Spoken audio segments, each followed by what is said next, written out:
Assalamualaikum warahmatullahi wabarakatuh.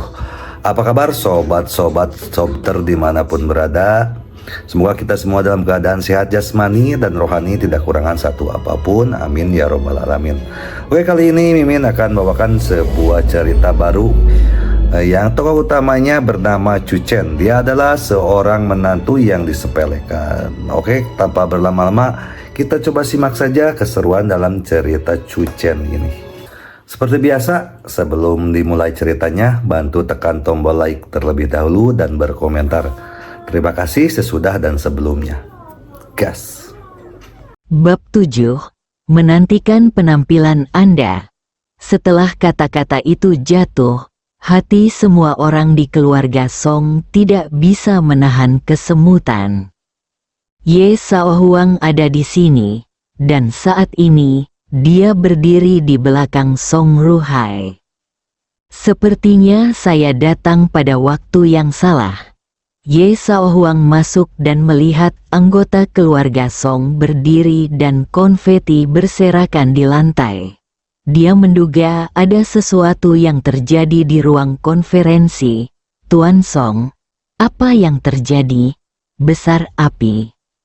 Menurut Ye Shaohuang, potongan kertas di sini pasti dibuat oleh Song Xieyang. Song Xieyang adalah kepala keluarga, dan tidak ada yang berani bersikap liar di hadapannya. Mata Ye Shaohuang tertuju pada Song Yan, dengan senyuman di wajahnya. Nona ketiga, kita bertemu lagi. Segera, Ye Shaohuang juga mengangguk ke seluruh keluarga Song, mengabaikan Cucen dari awal hingga akhir. Ekspresi Song Xieyang sedikit rumit. Setelah beberapa saat, dia berkata kepada Tuan Muda Ye, "Tuan Ye, bisakah Anda mengambil langkah untuk berbicara?" Ye Shaohuang sedikit terkejut. Lalu dia menjentikkan jarinya. Di luar gerbang, manajer Pang dari Royal Court Hotel masuk, memegang tas di tangannya. Ulang tahun Nona ketiga. Aku sedang terburu-buru dan tidak menyiapkan hadiah bagus apapun. Ye Shaohuang mengeluarkan kotak itu dan membukanya, memperlihatkan kalung berlian yang mempesona. Ye Shaohuang berjalan mendekat dengan senyuman di wajahnya dan berkata, "Selamat ulang tahun." Song Yan sedikit mengernyit. Cucen masih berdiri di sampingnya, dan mereka adalah suami istri. Tapi Ye Shaohuang menganggap Cucen bukan apa-apa. "Maaf, hadiah ini terlalu mahal." Song Yan menggelengkan kepalanya dan menolak. Ye Shaohuang memandang Song Yan. "Itu hanya sebuah kalung, tidak layak disebutkan. Terima saja." Ada sedikit penolakan dalam nada suara Ye Shaohuang. Song Xieyang mengedipkan mata pada Song Yan tanpa meninggalkan jejak apapun, meminta Song Yan menerimanya. "Terima kasih banyak, Tuan Ye." Sebuah tangan terulur dan mengambil kotak itu. Itu adalah Cucen. Wajah Ye Shaohuang sedikit berubah. Dia melirik ke arah Cucen, dan ekspresinya kembali ke keadaan aslinya. "Tuan Song, apa yang baru saja Anda katakan kepada saya?" Ye Shaohuang secara alami menyadari sesuatu yang aneh. Apa yang terjadi malam ini mungkin berbeda dari perkiraannya. Begitu Song Xieyang dan Ye Shaohuang keluar, mata semua orang kembali tertuju pada Cucen. Dengan kemarahan, "Cucen, jangan berpikir bahwa hanya karena ayahmu memberimu kesempatan satu hari, kamu dapat melakukan apapun yang kamu inginkan." Song Qing, wanita muda kedua di samping, memarahi dengan marah. "Kamu telah menyinggung Tuan Ye, dan kamu tidak boleh makan dan berjalan-jalan. Tapi jangan membuat masalah pada kami, Song Qing." Rumah. Apakah kamu memenuhi syarat untuk menerima hadiah yang diberikan Tuan Muda Ye kepada kakak ketiga? Wajah Song Yun muram. Saya harap ayah dapat menjelaskannya dengan jelas kepada Tuan Muda Ye. Paman Zhang benar. Keberuntungan Chu Chen telah habis. Pantas saja Paman Zhang akan memilih momen ini untuk meminta Chu Chen menandatangani.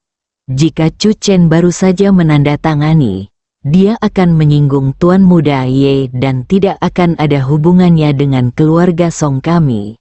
Song Qiyu tidak sabar untuk maju dan memukuli Chu Chen dengan kejam. Bang! Dengan suara, ruang konferensi menjadi sunyi. Chu Chen melempar kotak berisi kalung itu ke atas meja.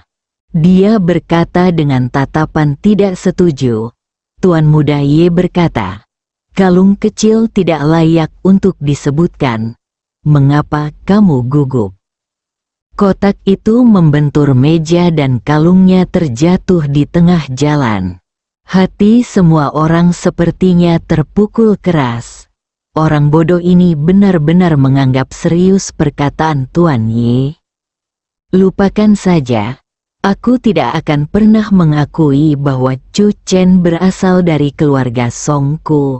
Song Qiyu mencibir dan duduk kembali.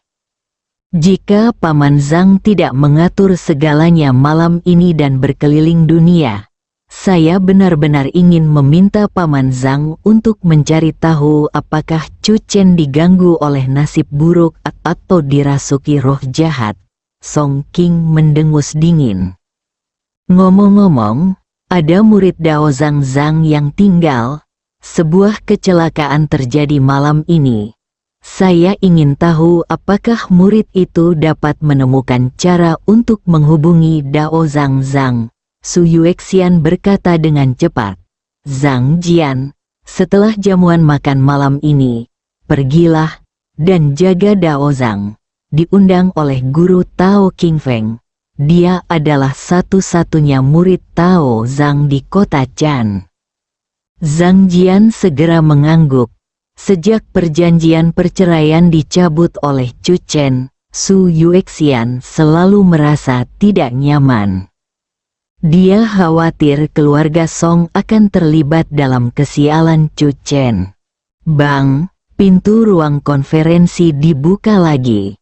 Tuan muda dari keluarga Ye Sao Huang, telah kembali.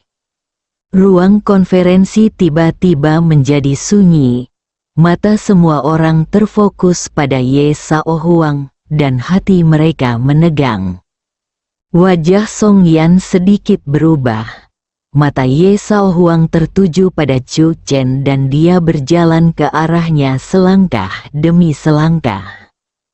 Momentum tak kasat mata menindas masa lalu. Keheningan yang mematikan.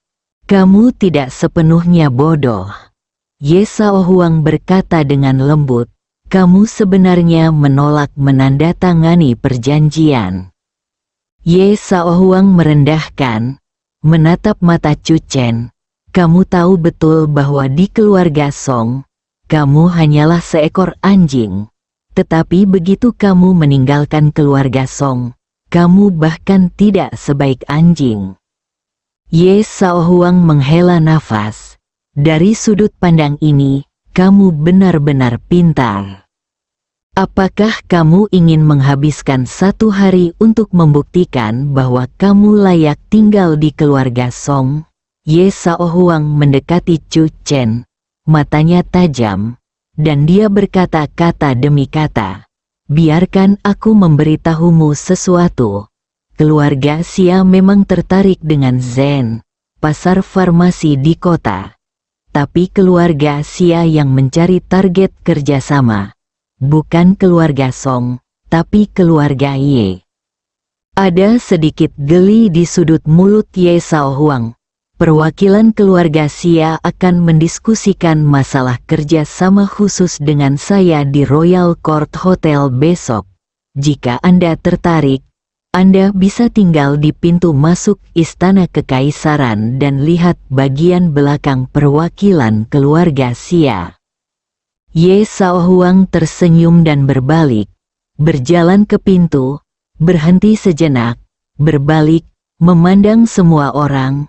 Senyum lembut muncul di wajahnya. Saya mendengar bahwa Tuan Song menyukai barang antik dan telah mengumpulkan banyak barang bagus. Besok malam, aku akan pergi mengunjungi orang tua itu. Su Yuexian kembali sadar dan dengan cepat menjawab sambil tersenyum. Orang tua itu juga sering menyebut talenta muda di Canceng, dan dia sangat memuji Tuan Muda Ye. Jika dia tahu Tuan Muda Ye akan mengunjunginya, orang tua itu akan sangat senang. Chu Chen, apakah kamu mengerti apa yang dikatakan Tuan Ye? Begitu Ye Shaohuang pergi, Song King tidak bisa menahan diri untuk tidak bercanda. Kamu hanya seekor anjing, itu saja. Kakak kedua, ini keterlaluan. Adik ketiga, apakah kamu tidak mendengar apa yang baru saja dikatakan Tuan Muda Ye? Song Yun berkata, keluarga Xia memang ingin menetap di Canceng, tetapi pasangan yang dipilih oleh keluarga Xia adalah keluarga Ye. Chu Chen, kenapa kamu berbicara begitu liar? Hei, aku hanya ingin menunda keluar dari keluarga Song untuk 1 hari. Untungnya, Tuan Ye pemberani. Lin Simping menghela nafas lega. Saya tidak memiliki pengetahuan biasa. Saat ini, Chu Chen berdiri. Semua orang menoleh. Chu Chen, apa yang ingin kamu lakukan? Su Yuexian mengerutkan kening. Ketika kamu baru saja merobek perjanjian perceraian, bukankah itu sangat mengesankan? Zhou Jian mencibir. Tuan Muda Ye baru saja datang dan bahkan tidak berani kentut. Chu Chen memandang Zhou Jian dan menjawab dengan serius, hanya anjing yang menggonggong. Wajah semua orang berubah lagi. Chu Chen, diamlah. Zhou Jian melirik ke pintu. Untungnya, Tuan Ye telah melangkah jauh. Jika tidak, kamu sendiri yang akan mencari kematian. Tetapi jangan membawa masalah pada keluarga Song. Semua tamu sudah ada di sini. Ayo bersiap-siap untuk turun.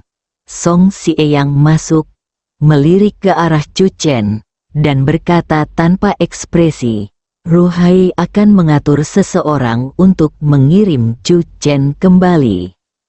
Setelah mengetahui bahwa target kerjasama keluarga Xia adalah keluarga Ye, Song Sieyang tidak memiliki harapan apapun pada Chu Chen.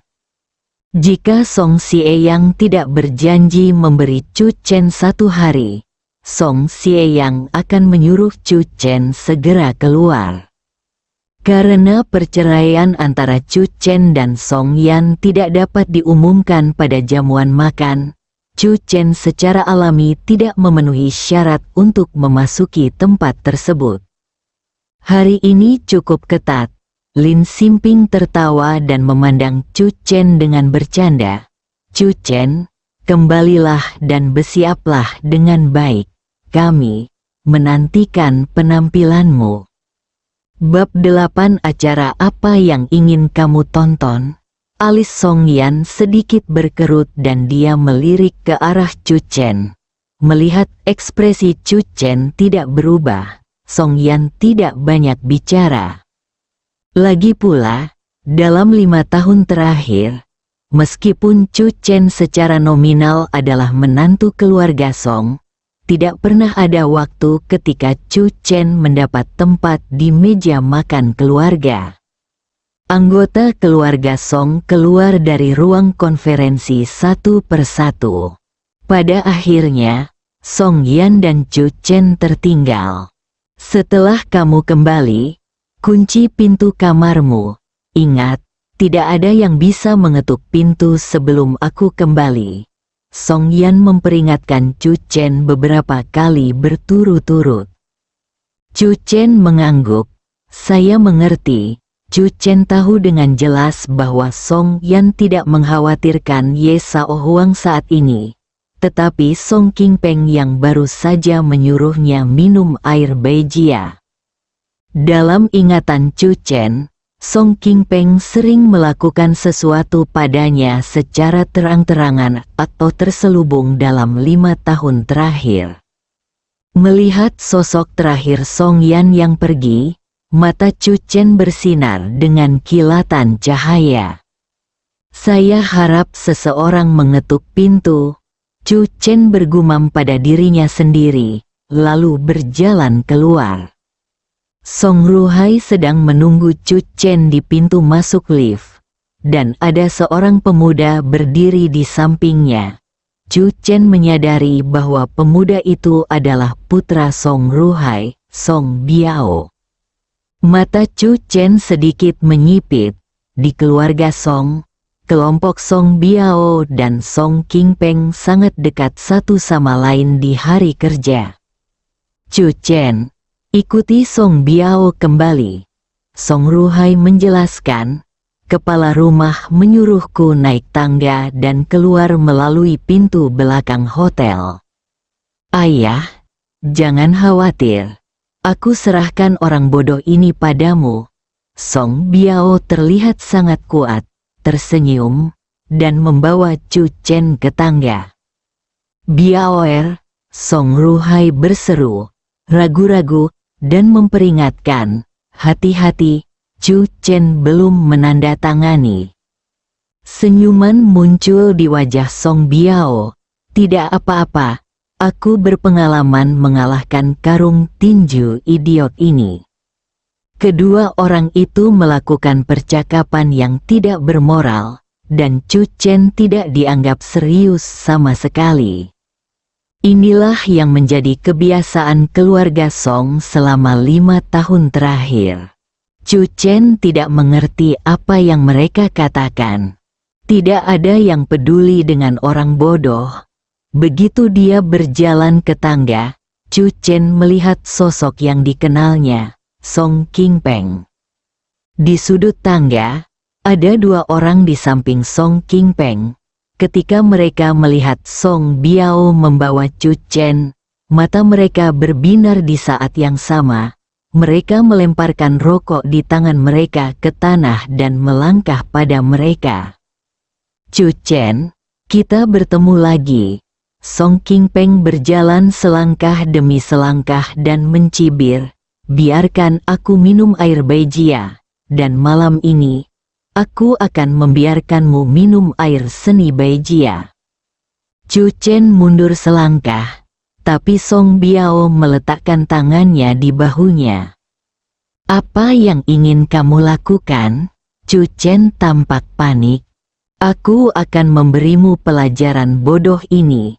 Mata Song Qingpeng berubah tajam dan dia berkata, lakukan.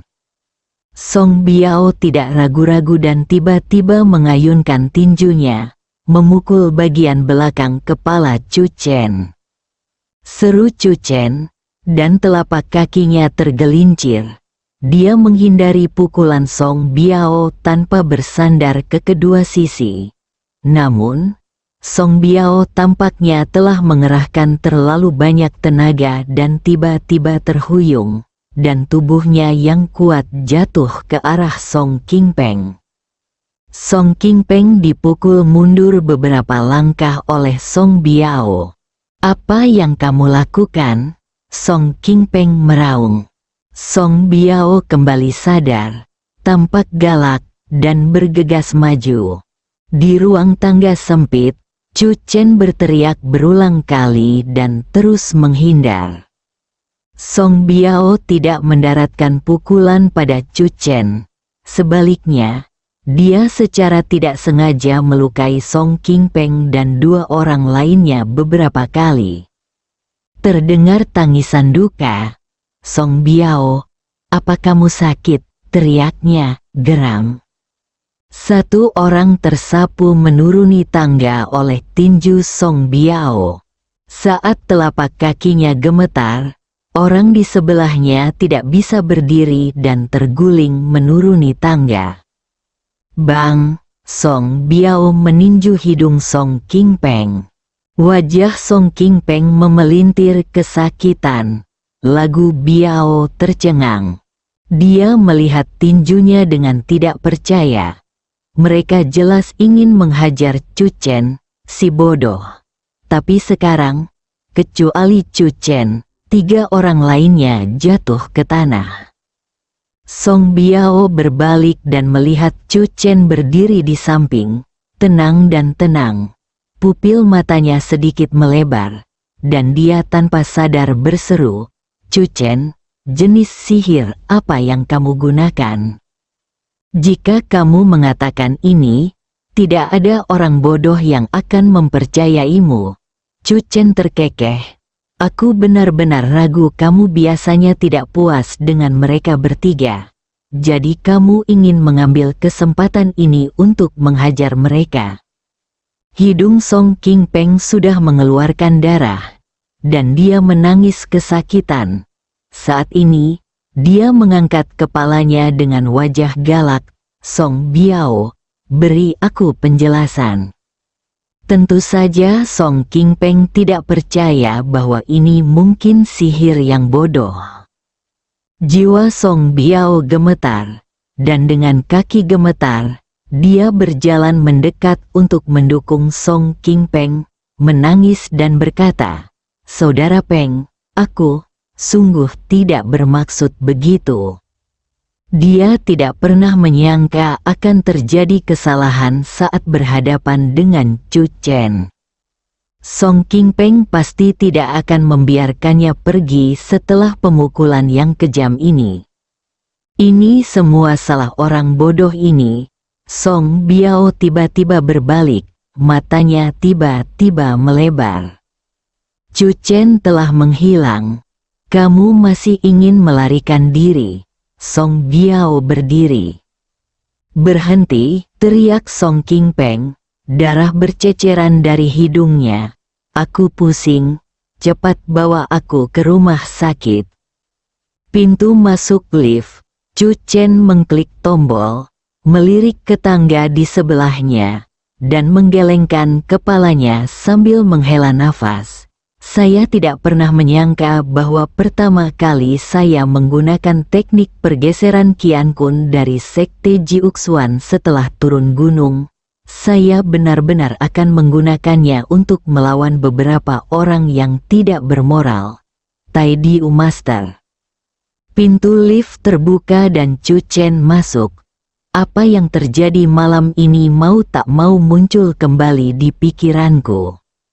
5 tahun, Chu Chen tiba-tiba memikirkan sesuatu dan tidak bisa menahan untuk tidak menggerakkan sudut mulutnya. "Aku telah hilang selama 5 tahun, kan? Mereka bahkan tidak mencariku." Chu Chen menahan keinginan untuk menelepon ke rumah dan menanyakan apakah dia adalah anak kandungnya.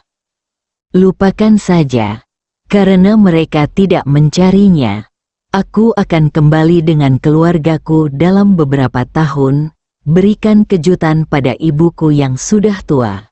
Sosok Song Yan tanpa sadar muncul di benak Chu Chen.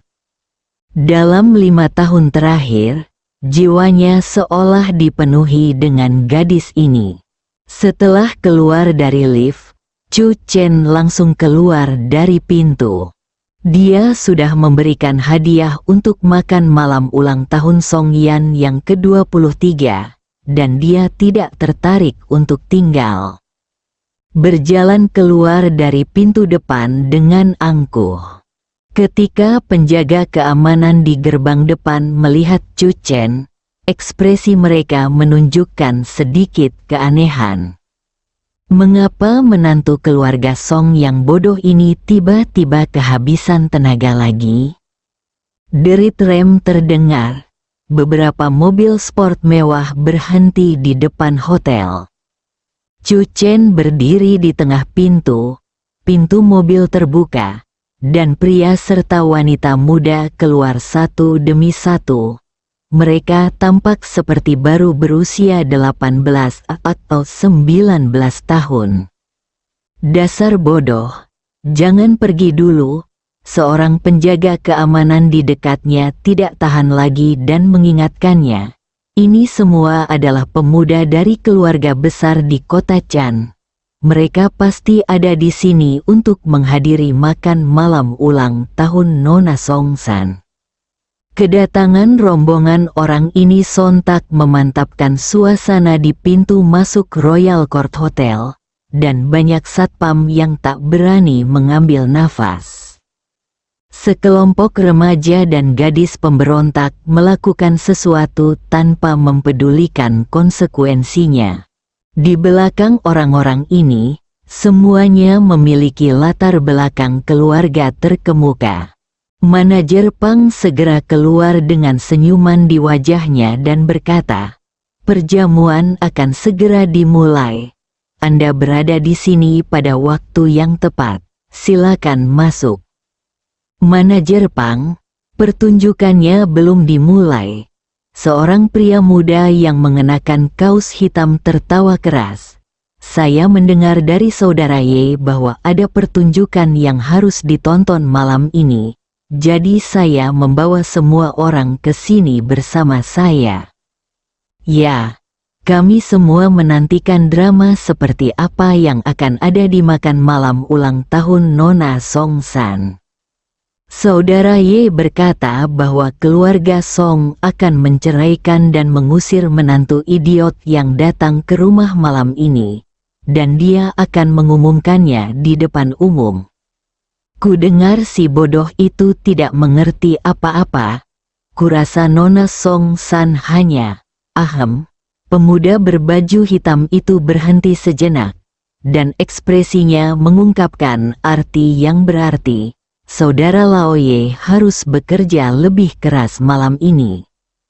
Sekelompok orang tertawa tak terkendali. Manajer Pang juga ikut tertawa bersamanya dan tanpa sadar melirik ke arah Chu Chen yang berdiri di depan pintu. Manajer Pang sudah terbiasa dengan kelakuan anak laki-laki dan perempuan ini. Membahas hal-hal tersebut di depan umum merupakan hal yang lumrah bagi mereka. "Ayo pergi ke teater." Pemuda berbaju hitam itu melambaikan tangannya dan melangkah maju. Seorang pria berdiri di depannya, menghalangi jalannya. Senyuman di wajah manajer Pang tiba-tiba menegang, dan pupil matanya sedikit melebar. Chu Chen tampak tenang dan menatap pemuda berbaju hitam. "Pertunjukan apa yang ingin kamu tonton?" Bersambung.